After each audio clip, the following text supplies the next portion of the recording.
Hi guys, welcome back. Not joined with anybody, but today I'm going to be making an unboxing video of something I technically already have, but I don't really have a dedicated video of one of these yet. Considering in its normal brand, and you'll see what I mean here in a second. This is also an alarm I'm not keeping, for the record. Alright, here we go. Let's see what we got. Ooh, nice. Very nice. We have Dicon 350.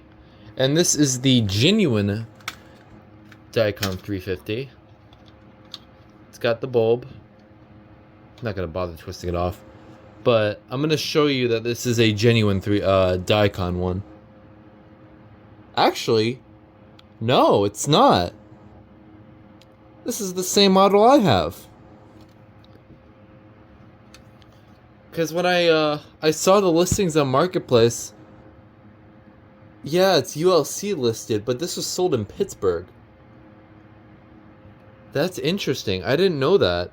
I didn't see the inside. I didn't actually see the labels and stuff, so I just assumed this was a normal 350. I don't know if the seller provided labels, so we just assumed this is a normal 350, considering it was sold in it was listed in the States. So I don't know how this got to Pittsburgh, but that's actually kind of interesting. But as you can see, I already have one. This is my other one. This is the one that Adam gave me very many years ago, and it was in that one huge unboxing. But this one is exactly the same, except it's in slightly worse shape. It's a bit yellowed. It's not too bad. So as you can tell, it's got the very distinctive Dicon design. It's got the newer style vents. It's not the ones where it's it kind of resembles a 300 or one of the earlier Dicons. There's also the Norelco one, which has which I've made a video on in the past. I'll link it below, which is a rebrand, of course. And there's one that Nathaniel has, which is the original Dicon one, but it has the slot test button instead of this fat test button, as you can tell. And then the earlier first gen Dicon, which I probably should have mentioned before, the first gen Dicon 350s had the different vents. It was it looked more like a Dicon 300 instead of these extended vents. But this is still cool. I hope the bulb works, because if not, that would be kind of bad. Looks like this piece. I don't know if that's typical, but that's loose. It's got your ionization, your square Dicon ionization sensor, red LED, piezo, and then the two battery connectors. This one doesn't actually have that text on it like the other one my other Dicon has. Circuit board is very standard. Nothing out of the ordinary. Anyways, I really hope this works. So, okay, the good thing is the piezo works. That's good. I'm pretty sure it goes this way. I think that's a plus.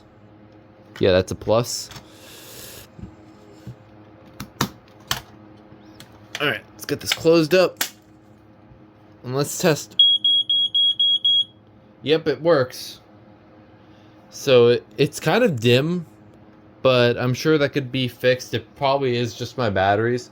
But I know this one I have is a lot better. So what's it called? Is there anything else I want to mention? Oh yeah, the Dicon 440s. The Dicon, those are... So the Dicon 440s and also the American Sensors SA388, very similar, except I'm pretty sure those are photoelectric. I know the SA388s are, and the 440 I'm pretty sure is the same exact thing. It basically looked like this, but just without the escape light. The Dicon 440s in particular have the Dicon logo in the middle, the SA388, which when you see Sydney eventually get this, which is who I'm giving this to, you'll see the you'll definitely see the comparison on his video, which it's basically like a non-escape light photoelectric 350, and there are actually photoelectric Dicon 350s, but those are astronomically rare. I hardly see them. This thing is chirping, so I'm gonna go ahead and unplug the batteries.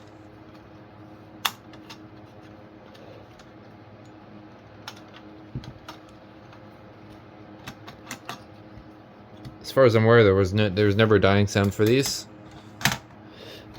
Oh god. Get this cover back on. I don't like these covers because I'm always fear they would snap. I was especially scared when I had the Norelco for a brief period of time. So that's kind of funny. In the past, I've had this, which I have had for several years, and this one, and then on top of the Norelco, which Leah Woods has in her collection, which I've also made a video on in the past. I've never owned the original Dicon 350. I don't have any plans on getting one, even if it has like the rare slot test button, but I already have this one, which I'm very happy with, considering this is a special one. It's since it came from one of my Canadian friends, which I'm sure you all know who that is. But yeah, like I said, this one came off of Marketplace. There's a couple other Marketplace listings that I want to get, but I don't know for sure if I'm going to be getting them. But we'll see. But this thing was pretty cheap too. It was $15 total, including the shipping. So I'm really happy that I was able to get something that was actually decently priced. Actually, it was a steal, if anything. Obviously, usually with Marketplace, stuff like this doesn't ship, but it doesn't hurt to message a seller if you want something. That's what I did for this. That's what I did for my SM2B video. That's what I also did with something else. I forget what it was though, but I've done it a few times and it's worked out in my favor. So anyways, that'll do it for this video. Thank you guys for watching, and I'll catch you guys next time. Bye bye.